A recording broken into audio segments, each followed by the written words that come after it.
पूरे देश में आज रात 12 बजे से संपूर्ण देश में संपूर्ण लॉकडाउन होने जा रहा है। सुना आपने प्रधानमंत्री नरेंद्र मोदी को, उन्होंने कहा है आज रात 12 बजे से पूरे देश में संपूर्ण लॉकडाउन। हालात ये हैं कि देश में कई जगह सड़कों पर बिहार के मजदूरों को भूखे प्यासे पैदल जाते हुए देखा जा सकता है।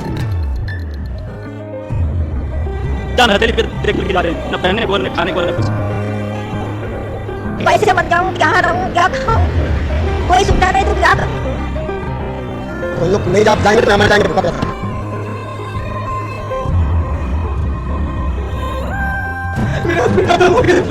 मेरा बाबू चला गया हमको छोड़ के। कोरोना से जंग में भी देखिए बिहार अस्पताल खुद बीमार है, अस्पतालों के हालात बता रहे हैं कि मरीज भर्ती हो जाए तो वो भगवान भरोसे ही घर वापस हो पाएंगे। पटना के अस्पतालों में ऑक्सीजन की कमी है, अस्पतालों के मरीजों को लेना बंद कर दिया है।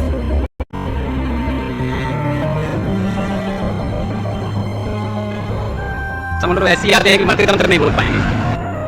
कोविड विश्वव्यापी समस्या थी, संकट आया, सबको कष्ट हुआ, लॉकडाउन हुआ, त्राही मची, लेकिन पूरे देश में जो दुर्दशा बिहार के लोगों की हुई, लोगों ने बिहार के लोगों को घरों से निकाल दिया। लोगों को बस तक नहीं मिला, ट्रेन नहीं, गाड़ी नहीं, पैदल चल के बच्चों को लेकर अपनी पोटली, अपनी जीवन की पूरी कमाई जमा पूंजी लेकर हजार किलोमीटर महिलाएं बच्चे पैदल चलते रहे। महीनों तक वो नजारा चलता रहा और हम जैसे लोग सारी शक्ति ताकत साधन होने के बावजूद कुछ नहीं कर सके। ऐसा लगा कि नहीं, अगर भगवान ने शक्ति दे दी है कुछ ऐसा करना होगा जिससे कि समाज सुधरे। नेताओं को जिताते हराते रहने से कुछ नहीं होगा। मेरा मोह भंग हुआ। फिर साल भर अपने लिए रखा, सोचने के लिए, समझने के लिए कि क्या करना है, कैसे करना है, और तय करके जब 2 मई 2022 को मैं आया बिहार में, 2 अक्टूबर से गांधी आश्रम पश्चिम चंपारण से पदयात्रा शुरू करेंगे। हर गांव, हर शहर, हर गली, हर मोहल्ले, हर पंचायत में पहुंचने के लिए पूरे बिहार में एक बार जाने का प्रयास करेंगे। जन सुराज क्या है? ये समाज की मदद से एक नई राजनीतिक व्यवस्था बनाने का प्रयास है। सरकशी का परचम लहरा दो, गर्दिश में फिर अपनी सरजमी का परचम लहरा दो। पूरे बिहार में 3 बरस पैदल चल के आपके गांव समाज को मत कर आपके बीच ऐसे आदमी को चुन कर निकालेंगे, इसके पीछे अपना पूरा पैसा, शक्ति, ताकत, बुद्धि सब लगाएंगे और आपके आशीर्वाद से उसको जिता कर। आप सभी को पता है कि कल प्रथम चरण का चुनाव जो बिहार में होने वाला है, आप लोग ये वीडियो तो जरूर देख लिए हैं जो मैं आप सभी के सामने अभी प्रस्तुत किया था। पर मैं एक सवाल और आप सभी से पूछना चाहता हूँ, अगर बिहार के इस बार चुनाव में क्या 5 साल जिस प्रकार से शासन रहा, क्या वही प्रकार से रहेगा? तो फिर आपका चुनाव करने का मत ही क्या होगा? क्या आपको बेनिफिट होने वाला है? और ये सिर्फ और सिर्फ जितना आप लोगों को सिर्फ वीडियो में दिखाया गया है या देख रहे हैं लोग, ये बहुत कम है। कहीं ना कहीं इससे बहुत ज्यादा आज के टाइम में हालत बिहार की खराब हो रखा है, क्योंकि रीजन बस और सिर्फ एक है कि करप्शन यहाँ पर बहुत ज्यादा हो चुका है। अभी आप लोग बहुत सारे वीडियो में आप सभी के सामने ऐसा इस वीडियो में रख दूंगा जो आप लोग खुद ही देख करके अंदाजा लगा सकते हैं। मेरा मत ये है कि आप लोग वोट जितना हो सके सही व्यक्ति को चुन करके दे, सही सरकार बनाए, ताकि बिहार कि किसी भी बच्चे को या फिर किसी भी व्यक्ति को बाहर आकर के 10-12 हजार रुपए में काम ना करना पड़े। ताकि आज के टाइम में ऐसा हो चुका है कि लोग बहुत कम ऐसे हुए जो बिहार में रह करके काम करना चाहते हैं या बिहार में अपना कोई फैक्ट्री या कुछ ऐसा शुरू करना चाहते हैं, क्योंकि वहाँ पर हर जगह इतना करप्शन है या घूसखोरी या फिर गुंडाराज है जो बोल सकते हैं। मैं खुद बिहार से बिलोंग करता हूँ और मैं दिल्ली में रह करके स्टडी करता हूँ, ठीक है। तो इसलिए मुझे पता है, क्योंकि यहाँ पर आने का मतलब है बिहार मतलब बिहारी, गरीब, पिछड़ा और ये सब चीज लोग बोलते हैं और आपको सुनना पड़ेगा क्योंकि आप दूसरे राज्य में आकर के कार्य कर रहे हो, ठीक है।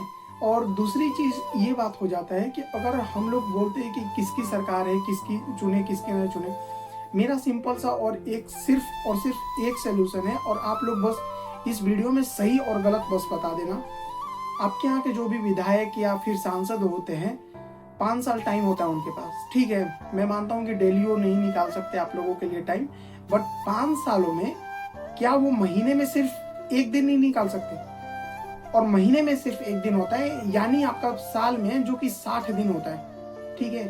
तो अगर जो व्यक्ति 60 दिन अगर आपके जिले में आया है, आपके प्रखंड में आया है, आपके संसदीय क्षेत्र में आया है, कोई है जो इसमें कमेंट कर सकता है और कोई बता सकता है कि हाँ ये विधायक है या ये सांसद है तो मेरे क्षेत्र में 5 सालों में 60 बार आए हैं? मैं लिख के देता हूं कि इसमें से ना एक भी ऐसे व्यक्ति नहीं होंगे जो अपने क्षेत्र में 5 सालों में 60 बार आए होंगे। सिर्फ और सिर्फ वो आए होंगे चुनाव के टाइम। उसके अलावा उनकी कहीं भी आप लोग नहीं देखे होंगे कि कोई भी आपके आकर के जो वोट मांगने के टाइम आते हैं कि वोट हमें दे दीजिए और हमको जिताइए, लेकिन वो 5 साल कहाँ रहते हैं ये कोई नहीं जानता। क्योंकि सिर्फ और सिर्फ रीजन ये है क्योंकि उनको आपसे कोई मतलब नहीं है। उनके जो भी नेता होते हैं या उनके जितने भी अधिकारी होते हैं, उनके बच्चे होते हैं, वो आपसे बहुत अच्छी जगह और बहुत अच्छी जगह पोस्ट पे रहे हैं और बन रहे हैं। क्यों? क्योंकि उनको पता है कि ये लोग अनपढ़ जाहिल गवार लोग हैं और इनसे कुछ भी कितना भी बोल लो ये कुछ होने वाला नहीं है। ठीक है, जिस वजह से ये सारी चीजें कार्य हो रही है। और रही बात हम लोगों की, तो ये हम लोगों का ताकत है और हमें संविधान ने ताकत दिया है कि आपका एक मत आपके आने वाले टाइम को बेहतरीन बना सकता है या बिगाड़ सकता है। क्योंकि मुझे जहां तक ले पता है कि अगर आप वोट नहीं भी करेंगे तो आप उन्हीं को शासन में लाना चाहेंगे जो इस शासन में पहले से रहे। क्योंकि अल्टरनेटली जो लोग उनके कोर वोटर्स थे वो तो कहीं जाएंगे नहीं। आप लोगों के पास, अब मैं बोलूं कि एनडीए हो गया, महागठबंधन हो गया या जन स्वराज हो गया, इन सब में क्या एक डिफरेंट है? तो मैं ये सवाल पूछना चाहता हूँ आपके पास। चलो जन स्वराज अभी नहीं आया बिहार में, ठीक है, नई पार्टी बनी है, उसका कोई नेता या मतलब कि कोई सांसद या विधायक ऐसे अभी नहीं हुए हैं। लेकिन आपके वही राज्य में बहुत सारे ऐसे लोग हैं जिनका पहले से ही बैकग्राउंड रहा है या फिर पहले से ही लोग उसमें रहे हैं। क्या इन 15 सालों में या 20 सालों में या 75 सालों में या जब से देश आजाद हुए और स्टेट इतने आगे निकल चुका, क्या बिहार नहीं निकल सकता था? बिहार हमेशा निकल सकता था, लेकिन सिर्फ और सिर्फ बिहार को लूटा गया और लूट करके दूसरे राज्य में भेजा गया। क्यों? रीजन यही है क्योंकि हर एक, अगर आप अपने यहाँ के कहीं भी काम करने जाएंगे तो आप एक न्यूनतम वेतन मांग सकते जो 20-25 हजार 30 हजार होगा, ठीक है। लेकिन अगर यही आप दूसरे स्टेट में जाकर के कर रहे हैं तो आप 10,000 12,000 पे काम कर सकते हैं। मैं सिंपल सा 4 लोगों के बारे में बात करना चाहता हूँ, group A, group B, group C, group D, ठीक है। ग्रुप ए में वो आते हैं जो बड़े बड़े बिजनेसमैन हैं या टॉप के इंडस्ट्री जिनके पास है या फिर मतलब बहुत उद्योगपति है। ग्रुप ए में आते हैं जो बाहर दिल्ली में रहते हैं या कहीं भी जा करके मुंबई या चेन्नई या कहीं भी रहते हैं, ठीक है। ग्रुप बी में आते हैं जो गवर्नमेंट ऑफिसर्स होते हैं, बड़े रैंक वाले IAS IPS अधिकारी हो गए, ठीक है। ग्रुप सी में आते हैं जो प्राइवेट सेक्टर में ही अच्छी पोस्ट पे होते हैं, ठीक है। और ग्रुप 4 में आते हैं जो लेबर मजदूर हो गए या फिर 20,000 तक ले काम करने वाले हैं। ग्रुप 4 की मैं बात करूं तो ग्रुप 4 में ये है कि इनको सिर्फ और सिर्फ मुश्किल से मुश्किल ज्यादा से ज्यादा जो मिलेगा पैसा वो 20,000 महीने मिलेगा, ठीक है। और दिल्ली जैसे शहर में रहना और उसका खर्चा उठाना, मैं आपको एक एक पाई का हिसाब बता सकता हूँ कि वो पैसा कितना बचा सकते हैं और कितना नहीं बचा सकते। अगर 20,000 आपकी सैलरी है, आप एक नॉर्मल से नॉर्मल अगर झुग्गी झोपड़ी में भी अगर एक रूम खोजेंगे ना तो आपको कम से कम 5,000 रुपये लगेगा, ठीक है। तो बचे आपके पास 15,000 रुपये। 5,000 आप अपने खाने का इतना तो लगना ही लगना है, बचे आपके पास 10,000 रुपये। 10,000 में आपका जो आने जाने का किराया जहाँ आप काम पे जाते हैं तो उसका लगेगा 2,000 रुपये, ठीक है। आपके पास बचे 8,000। 8,000 में आप कहीं मान लीजिए चाय पानी नाश्ता हो गया या जो अपना लोग दिनचर्या का काम होता है उसके लिए ले लें तो आपके पास बचा सिर्फ और सिर्फ 6,000 रुपये। 6,000 में भी आप अपने कपड़े नहीं ले सकते, ना मेडिकल इमरजेंसी कभी आ गई या फिर कुछ हो गया, तो इन सबको अगर 1,000 रुपये इसका भी निकाल दे, सिर्फ और सिर्फ आपके पास बचता है 5,000 रुपये।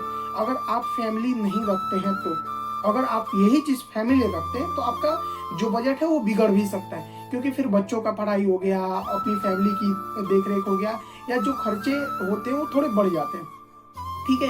तो सिर्फ और सिर्फ 5,000 के लिए लोग आकर के यहाँ पर कार्य कर रहे हैं। तो मेरे ख्याल से तो ये अच्छी बात तो है नहीं कि 5,000 के लिए आप यहीं पर काम कर सकते हैं। बट अगर मैं यही बिहार में बात करूं, अगर लोग वहाँ पर थोड़ा काम नहीं मिल पाता है, अगर काम मिलता है जैसे कि खेती का टाइम हो गया तो आपको थोड़ा काम मिल जाएगा, लेकिन क्योंकि ये साल भर काम नहीं हो पाते हैं जिस वजह से लोग ज़्यादा से ज़्यादा बाहर आकर के शिफ्ट होते हैं। तो अगर वहाँ भी बात करें तो 300 से 400 रुपये आपको पर डे मिलता है, ठीक में। और उसके साथ 3 टाइम का आपका खाना भी, 2 टाइम का तो आपको आराम से खाना भी मिलता है और रहने का आपको टेंशन नहीं क्योंकि आपका घर वहाँ पर होता है खुद का। तो 12,000 रुपये आप वहाँ बिहार में कमा रहे हैं और दिल्ली या गुजरात या पंजाब जा करके कहीं भी आप सिर्फ और सिर्फ 5,000 रुपये बचा पाते हैं। अगर इससे कोई ज़्यादा अगर बचा रहा है या ओवर टाइम कर रहा है, वो भी 10 घंटे 12 घंटे 14 घंटे काम करने के बाद, ये भी नहीं है कि सिर्फ और सिर्फ 6 घंटे काम कर रहे हो तो इतना आपके पास पैसा बच रहा है, ये बिल्कुल भी नहीं है। क्योंकि मैं खुद ही जॉब करता हूँ और पढ़ाई भी करता हूँ, तो मुझे पता है कि कितने खर्चे होते हैं।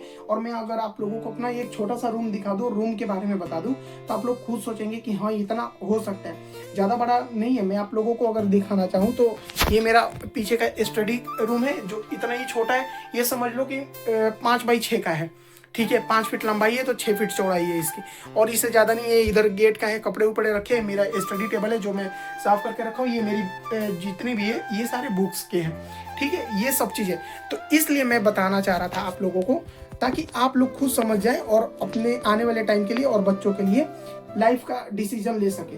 अदरवाइज आप लोग अगर अभी डिसीजन नहीं लेंगे तो बहुत देर हो जाएगी, और उसके साथ जो भी होगा उसके जिम्मेवार सिर्फ और सिर्फ आप होंगे। तो इस वीडियो को यहीं पर ख़त्म करते हैं, ताकि अगर जितने भी मेरे बात से एग्री हुए हैं तो वो प्लीज़ लाइक और कमेंट करें और सब्सक्राइब करें चैनल, ताकि और लोगों को इसमें जोड़ करके बिहार को आगे बढ़ाया जाए। जय हिंद, जय बिहार।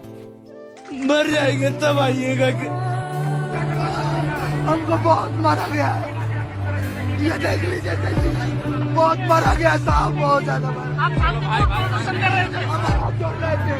देखो रे यहाँ पे सब भाई के आंख में आंसू है सब।